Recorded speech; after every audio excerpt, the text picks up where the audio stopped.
दमदार 10 में आज सबसे पहले आपके सामने एक ऐसी रिपोर्ट रखने जा रहे हैं जो इंसानों की दिवाली पर बेजुबानों के लिए खतरे की घंटी बजा रही है। बिल्कुल, एक पक्षी जिसकी गिनती रेयर स्पेसीज में होने लगी है, उसके लिए ये दिवाली जान की दुश्मन भी बन जाती है। कैसे, ये रिपोर्ट आपको जब आप देखेंगे तो हैरान कर देगी और एक अलग किस्म की जानकारी भी आपको देगी।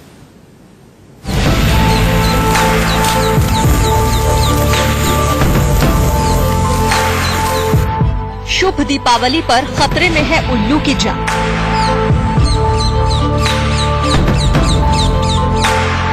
लक्ष्मी की सवारी पर अंधविश्वास भारी।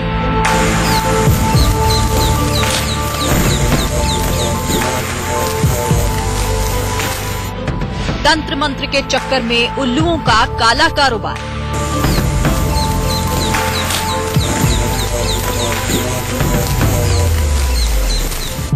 इंडिया न्यूज आज आपके सामने एक ऐसी खबर रखने जा रहा है जिसे सुनकर आपके होश उड़ जाएंगे। जिस उल्लू को हम और आप आमतौर पर किताबों में ही देखते हैं, वो बेजुबान आजकल दहशत में जी रहा है, क्योंकि उसके पीछे वो शिकारी लगे हैं जो रात के अंधेरे में उसकी जान के दुश्मन बनकर घूम रहे हैं।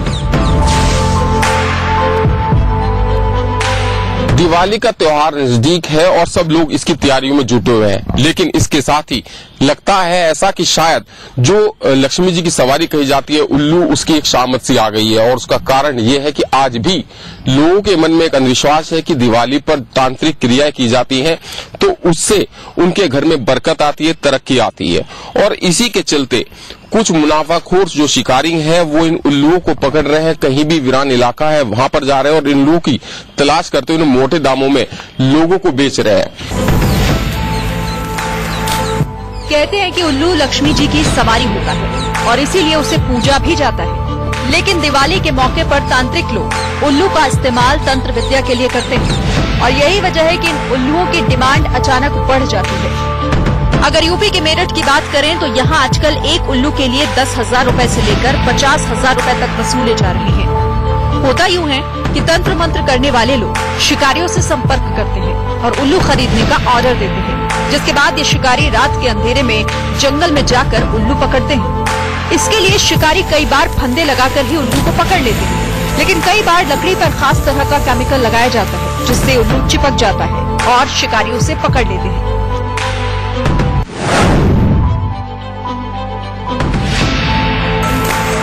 अंधविश्वास के इस खेल में इस बेजुबान का चोरी छिपे सौदा होता है और वन विभाग देखता रह जाता है। हालांकि मेरठ जिले में इस बार इस गोरख धंधे पर पैनी नजर रखी जा रही है। ये बात सही है कि झूठी मार्केट क्रिएट करके, एक आर्टिफिशियल मार्केट क्रिएट करके पक्षियों का व्यापार किया जाता है और उनको विभिन्न तांत्रिक विद्याओं में और लोगों को बहला फुसलाकर गलत सूचनाएं देकर के इस प्रकार के काम कुछ लोग अपने पर्सनल इंटरेस्ट के लिए करते हैं। लेकिन ये चीजें सच नहीं है और हम इस पे पूरी तरह से नजर रखे हुए हैं। यहाँ ये जानना जरूरी है कि भारतीय वन्य जीव अधिनियम 1972 के तहत उल्लू संरक्षित प्रजाति का जीव है। पूरी दुनिया में उल्लू की लगभग 225 प्रजातियां हैं, लेकिन ये विलुप्त प्राय जीवों की श्रेणी में दर्ज है, यानी बहुत तेजी से इनकी संख्या कम होती जा रही है। इनके शिकार या तस्करी करने पर कम से कम 3 साल या उससे अधिक की सजा का प्रावधान है। भारतीय वन्य जीव अधिनियम कहता है कि उल्लू का न तो शिकार किया जा सकता है और न ही इसे पाला जा सकता है, लेकिन फिर भी उल्लुओं की कालाबाजारी का ये खेल चोरी छिपे चलता आया है और दिवाली पर ये बढ़ जाता है। सवाल यह है कि अंधविश्वास के चक्कर में फंसे लोगों को इस बेजुबान पर तरस क्यों नहीं आता। मेरठ से रजनीश चौहान के साथ ब्यूरो रिपोर्ट, इंडिया न्यूज। तो दिवाली के नाम पर करोड़ों का धोखे वाला कारोबार होता है और आम लोग इस जाल में फंसते चले जाते हैं। जी हाँ, अब हम आपको बताते हैं कि जिस चांदी की वर्क लगी चमचमाती मिठाई को हम और आप काफी खुशी के साथ खरीद कर घर लेकर आते हैं, दरअसल वो ताकत वाली चांदी नहीं बल्कि जानलेवा चीजों से बनी हुई चांदी है। देखिए, दिवाली से पहले आपको जागरूक करने वाली सबसे ऑथेंटिक रिपोर्ट।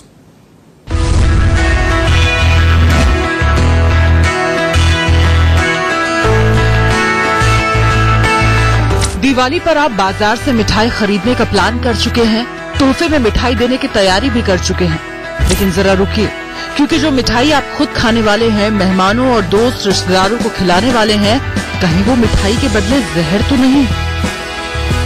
चमचमाती हुई काजू कतली, डोडा बर्फी, चॉकलेट बर्फी, गुजिया या फिर खोए के व्यंजन।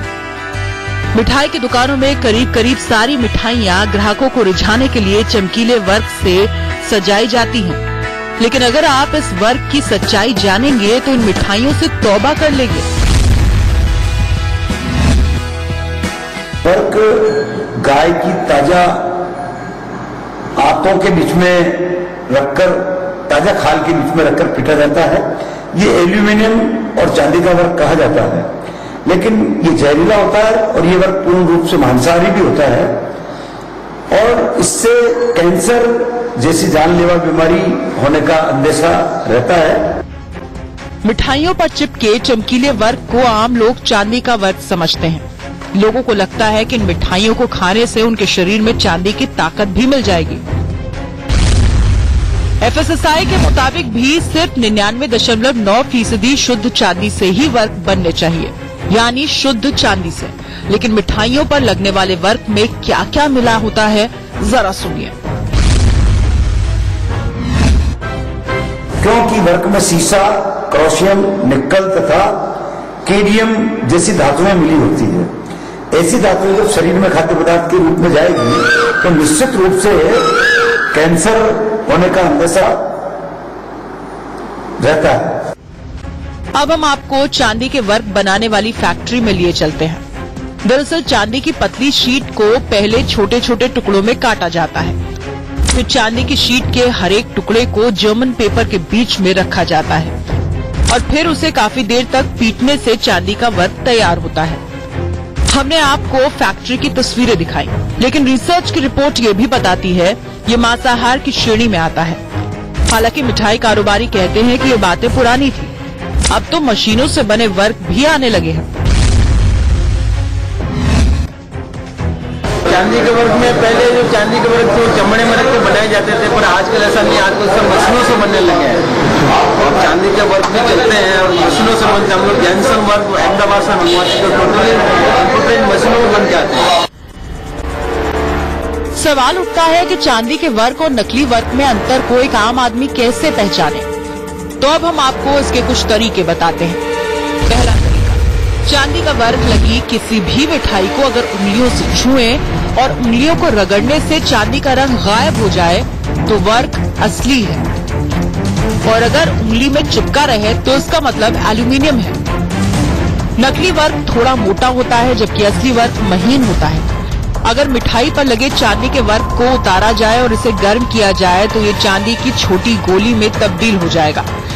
लेकिन अगर वर्क मिलावटी है तो जलाने पर ये काला पड़ जाता है या फिर राख में बदल जाता है। तीसरा तरीका, चांदी का वर्क अगर असली है तो ये लंबे समय तक टिका रहता है और इसकी चमक कम नहीं होती। लेकिन अगर ये एल्यूमिनियम है तो पुराना होने पर इसका रंग काला पड़ जाता है। भीलवाड़ा से लड्डू लाल के साथ ब्यूरो रिपोर्ट, इंडिया न्यूज। अगली खबर बिहार से, जहां बिहार में एक जानवर से क्या जनता, क्या सरकार, क्या पुलिस सभी परेशान है। उस जानवर ने ऐसा आतंक मचा रखा है कि अस्पतालों तक में लोग महफूज नहीं है। बिल्कुल, वो जानवर कौन सा है और क्यों उसके आतंक से खुद पुलिस तक परेशान हो चली है, जानने के लिए हमारी अगली रिपोर्ट देखिए।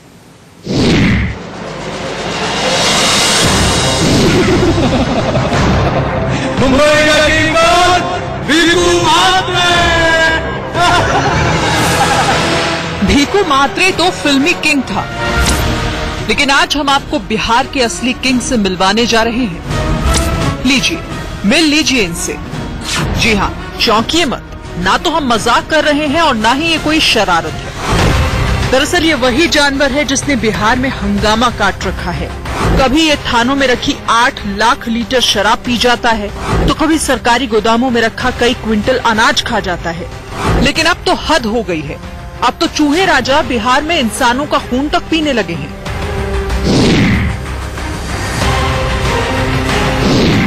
चूहे ने काटा, हम इस बात की तहकीकात कर सकते हैं। ये बिहार के सबसे बड़े अस्पताल DMCH के CMO साहब हैं। ये जब तहकीकात करेंगे तब करेंगे। हम तो अभी अगले 2 मिनट में आपके सामने इनके अस्पताल की हकीकत खोल कर रख देंगे। इससे पहले कि ये बताएं कि आखिर आदमखोर चूहों का ये मामला क्या है, DMCH की ये तस्वीर देख लीजिए। यही है वो चूहा जिसने बिहार के इस बड़े अस्पताल में आतंक मचा रखा है। डीएमसीएच में चूहे इस कदर खतरनाक हो गए हैं कि अब वो इंसानों तक को काटने लगे हैं। आप ये सुनकर कांप जाएंगे कि चूहे के काटने से डीएमसीएच में एक बच्चे की मौत हो गई। जब 1 बजे में गया देखने के लिए तो बच्चा ठीक, 1 बजे के बाद जो 4 बजे में गया ना तो बच्चा को देखा था सर चूहा काट रहा था और कोई कुछ बता नहीं रहा था। बच्चे के चाचा 100% सच कह रहे हैं। इन्होंने चूहे के आतंक को अपनी आंखों से देखा, लेकिन ऐसा नहीं कि ये आतंक सिर्फ मरीजों के तीमारदारों ने ही देखा हो। खुद अस्पताल प्रशासन भी मानता है कि अस्पताल में चूहों का आतंक फैला है। ये बात सही है कि हमारे एसएनसीयू और जो पेडियाट्रिक वार्ड है इसमें चूहे हैं, जिसको हम अपने कई प्रयास, हम जगह जगह मैट लगा कर रखे हुए हैं। बीच में हम लोगों ने पेस्ट कंट्रोल वाले को भी कहा था कंट्रोल कर देने के लिए, लेकिन हम यहाँ से चूहे हटा नहीं पा रहे हैं। तो हम उनके आरोप को सिरे से खारिज कर नहीं सकते हैं, लेकिन हमारी सूचना के अनुसार चूहे ने काटा, ये हमारी जानकारी में नहीं। सवाल ये भी है कि बिहार में हालात इतने बदतर क्यों हैं? वहाँ इंसानों की जिंदगी चूहों से भी बदतर क्यों है? और सबसे बड़ा सवाल तो ये कि अगर बिहार के इतने बड़े अस्पताल का ये हाल है तो जरा सोचिए जिला स्तर और ब्लॉक लेवल पर चलने वाले अस्पतालों का क्या हाल होगा। दरभंगा से शशि मोहन के साथ ब्यूरो रिपोर्ट, इंडिया न्यूज। और चलिए अब आगे बढ़ते हैं और अब बात हम करेंगे क्रिकेट की, जहां मुंबई में रोहित शर्मा ने बड़ी पारी। राहुल गांधी के अलग अंदाज की बात करनी ही पड़ेगी। आज राहुल गांधी मध्य प्रदेश के दौरे पर थे। यूं तो उन्होंने महाकाल मंदिर में दर्शन भी किए और रोड शो भी किया, लेकिन पूरे देश में चर्चा रही उनके 56 दुकान में जाने की। दरअसल आपको बताया 56 दुकान इंदौर की एक मशहूर दुकान है जो अपने जायकेदार खाने के लिए बेहद लोकप्रिय है। लेकिन यहां राहुल गांधी का एक अलग ही अंदाज लोगों को लुभा गया, दीवाना कर गया। देखिए रिपोर्ट।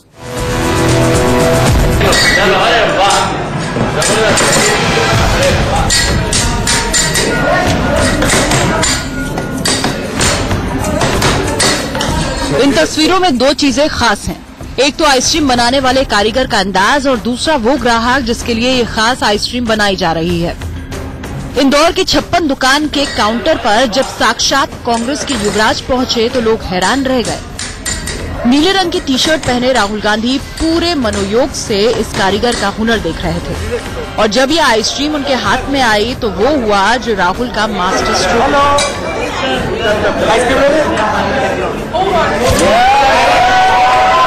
राहुल गांधी ने जैसे ही आइसक्रीम का चम्मच उठाया वो अचानक घूमे और ये आइसक्रीम उस बच्चे को खिला दी जो अपनी मम्मी के साथ इस काउंटर पर उनके बगल में था।